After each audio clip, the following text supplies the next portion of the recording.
Capítulo 4. L'ennemi Code.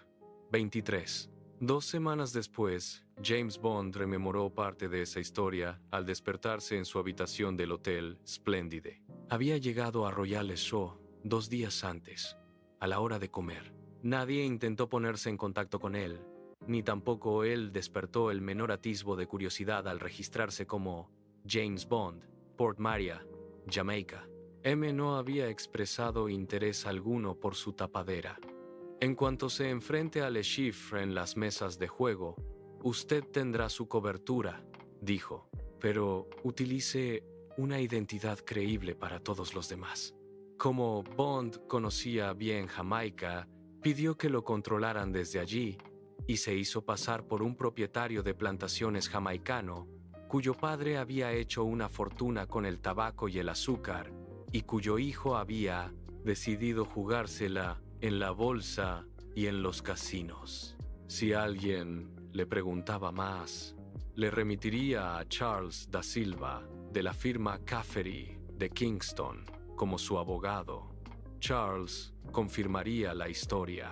Bond pasó las últimas 2 tardes y la mayor parte de sus noches en el casino, jugando con complejos sistemas de progresión en las oportunidades de 50% de la ruleta. En el Chemin de Fer, copó la banca siempre que se le presentó la ocasión y el importe era cuantioso. Si perdía, decidía seguir una sola vez, pero no insistía si volvía a perder. De esa forma consiguió unos 3 millones de francos, al tiempo que preparó a fondo tanto los nervios como el tacto con los naipes. Se aprendió de memoria la distribución del casino, pero sobre todo vio jugar a Le Chiffre y observó, con pesar, que era un jugador intachable y afortunado. A Bond le gustaba desayunar bien.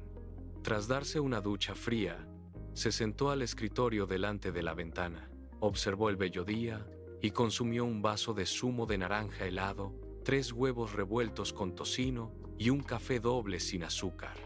Encendió el primer cigarrillo de la mañana, una mezcla balcánica y turca que preparaba para él la casa Morlands de Grosvenor Street, y contempló el suave oleaje que lamía la larga playa y la flota pesquera de Dieppe que se alejaba en fila hacia la calurosa neblina de junio. Entre el revoloteo de las gaviotas, se había quedado absorto en sus pensamientos cuando sonó el teléfono. Era el recepcionista anunciándole que abajo esperaba un director de Radio Stentor con el receptor de radio que había encargado desde París. Muy bien, dijo Bond. Hágale subir. Sin duda, era la tapadera elegida para el enlace del Duchenne Bureau. Bond miró hacia la puerta, confiando en que fuera Matisse. Cuando Matisse entró, como un respetable hombre de negocios, llevando un gran paquete cuadrado cogido por un asa de cuero, Bond le dirigió una amplia sonrisa y le hubiera saludado con mayor efusión si Matisse no hubiese fruncido el ceño al tiempo que levantaba la mano que tenía libre tras cerrar la puerta con cuidado. Acabo de llegar de París, monsieur, y traigo el aparato que solicitó a prueba. 5 válvulas. Superet, como creo que los llaman en Inglaterra. En principio, debería captar todas las capitales de Europa desde Royal, porque no hay montañas en 64 kilómetros a la redonda. Estupendo, repuso Bond, enarcando las cejas ante tanto misterio. Matisse no le hizo caso. Dejó el aparato que había desenvuelto en el suelo, junto a la placa eléctrica apagada bajo la repisa de la chimenea. Acaban de dar las 11:30, dijo. Y creo que les compagnons de la chanson deberían estar en la onda media de Roma. Se encuentran de gira por toda Europa. Veamos qué tal se recibe. Como prueba debería bastar. Le hizo un guiño. Bond observó que subía el volumen al máximo y que se había encendido la luz roja que indicaba la frecuencia de onda larga, aunque el aparato aún no emitía sonido alguno. Matisse manipuló algo detrás del aparato. De pronto, un espantoso ruido de interferencia inundó la pequeña habitación. Matisse miró unos segundos al aparato con benevolencia, lo apagó y puso voz consternada. «Monsieur, le pido 1000 disculpas. He sintonizado mal». Se agachó otra vez hacia los diales. Tras unos ajustes, se empezó a oír un coro francés cantando en armonía cerrada. Matisse se incorporó, caminó hasta Bond le dio una sonora palmada en la espalda y un apretón de manos tan fuerte que a Bond le dolieron los dedos. Bond le devolvió una sonrisa. ¿Qué demonios ocurre?, preguntó. Mi querido amigo, dijo Mattis. Encantado. Esta vez sí que te han casado. Ahí arriba, señaló el techo. En este preciso momento, el señor Muntz y su pretendida mujer, se supone que confinada en el lecho por la gripe, se han quedado sordos, absolutamente sordos. Y espero que, agonizantes, sonrió con deleite ante el gesto de incredulidad de Bond. Mattis se sentó en la cama y abrió un paquete de caporales, rajándolo con la uña del pulgar. Bond esperaba. A Mattis le complacía la expectación que sus palabras habían despertado. Adoptó un tono serio. ¿Cómo ha ocurrido? No lo sé. Supongo que te descubrieron unos días antes de que llegaras. Aquí, la oposición tiene mucha fuerza. En la habitación de arriba está el matrimonio Muntz. Él es alemán y ella, de algún lugar de Europa Central. Quizá Checoslovaquia. Este hotel es de estilo antiguo.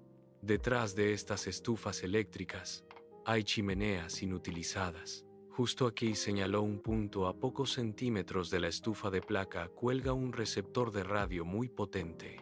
Los cables suben por la chimenea hasta detrás de la estufa de los Muntz, donde hay un amplificador. En la habitación tienen un magnetófono y un par de auriculares que usan por turno. Por eso la señora Muntz tiene la gripe y toma todas sus comidas en la cama.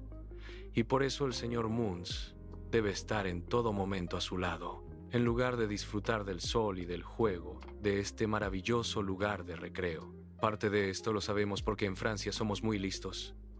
El resto lo confirmamos desmontando tu estufa eléctrica unas horas antes de que llegaras. Bond se acercó a la placa con escepticismo y examinó los tornillos que la sujetaban a la pared. En las ranuras había unas muescas diminutas. Ahora hay que volver a actuar un poco, dijo Mattis. Fue hasta la radio, que todavía transmitía música coral a su público de 3, y la apagó. ¿Está usted satisfecho, monsieur?, preguntó. ¿Se ha fijado en lo claro que se oye? ¿No le parece un coro formidable? Enarcó las cejas e hizo un ademán de invitación a Bond con la mano derecha. Son tan buenos, dijo Bond, que me gustaría escuchar el resto del programa. Sonrió al imaginarse las miradas de rabia que encima de ellos debían de estar intercambiando los Muntz. Y el aparato me parece excelente. Es justo lo que buscaba para llevarme a Jamaica. Mattis hizo una mueca de sarcasmo y volvió a conectar el programa de Roma. «Tú y tu Jamaica», exclamó, sentándose otra vez en la cama. Bond lo miró con una expresión de disgusto. «En fin», dijo Bond, «agua pasada no mueve molinos». Ya suponíamos que la tapadera no se sostendría mucho tiempo, pero es inquietante que lo hayan descubierto tan pronto. Buscó en vano alguna pista. Tal vez los rusos habían descifrado alguna de las claves británicas.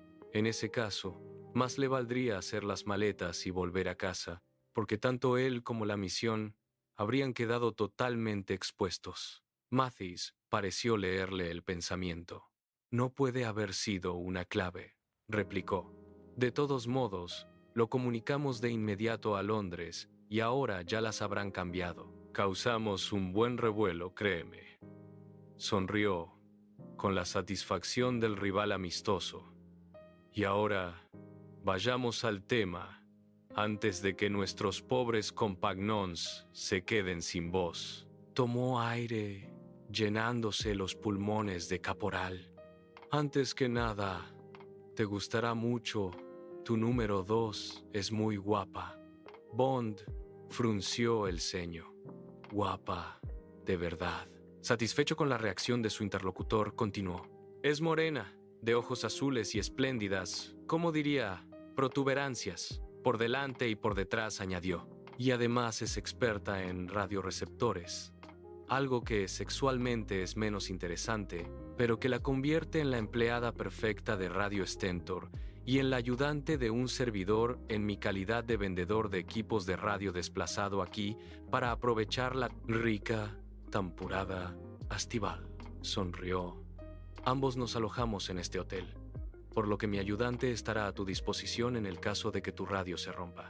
Todas las máquinas nuevas, incluso las francesas, tienen problemas de puesta a punto los primeros días. Y, algunas veces, por la noche, añadió con un guiño exagerado. A Bond no le hizo ninguna gracia. ¿Para qué demonios me envían a una mujer?, preguntó con acritud. ¿Qué se han creído que es esto? ¿Un picnic? Cálmate, querido James, lo interrumpió Mathis. Más formal no podrías encontrarla, y es fría como un témpano. Habla francés como si fuese su propio idioma, y conoce su trabajo a la perfección. Su tapadera es perfecta, y lo he arreglado para que forméis el equipo de la forma más natural.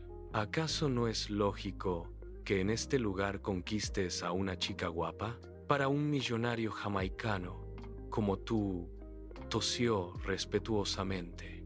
Con esa sangre tan caliente, ir sin chica es como andar desnudo. Bond refunfuñó. ¿Alguna sorpresa más?, preguntó receloso. No mucho, respondió Matisse. Le Chiffre se ha instalado en su villa, que está a unos 16 kilómetros en la carretera de la costa. Le acompañan sus 2 guardaespaldas. Parecen bastante competentes. A uno de ellos le han visto visitando una pequeña pensión del pueblo donde se alojan desde hace 2 días 3 personajes misteriosos de aspecto algo infrahumano. Tal vez formen parte del equipo. Tienen los papeles en regla. Al parecer son checos apátridas. Sin embargo, uno de nuestros hombres dice que el idioma que hablan en la habitación de la pensión es búlgaro. Por aquí no se ven muchos. Los usan básicamente contra los turcos y los yugoslavos. Son tontos, pero obedientes. Los rusos los utilizan en asesinatos sencillos o como cabezas de turco en asesinatos más complicados. Muy bonito.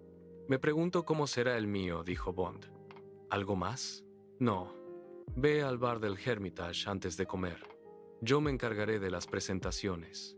Invítala a cenar esta noche y así parecerá normal que ella te acompañe al casino.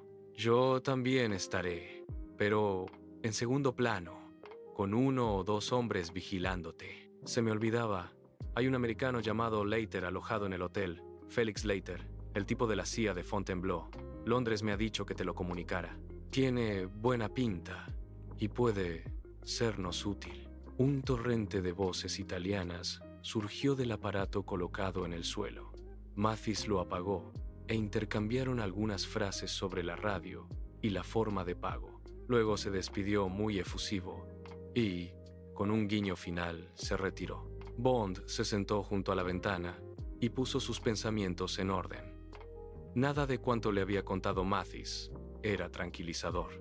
Lo habían descubierto por completo y estaba sometido a una vigilancia verdaderamente profesional. Era posible que intentaran eliminarlo antes incluso de que pudiera medirse con Le Chiffre en las mesas de juego. Los rusos no tenían ningún tipo de prejuicio ante el asesinato. Y encima el fastidio de la chica. Bond suspiró. Las mujeres eran para el esparcimiento. En un trabajo se metían por medio y lo enturbiaban todo con el sexo, los sentimientos heridos y todo el equipaje emocional que arrastraban de un lado a otro. Siempre había que vigilarlas y cuidarlas. «Mierda», dijo Bond.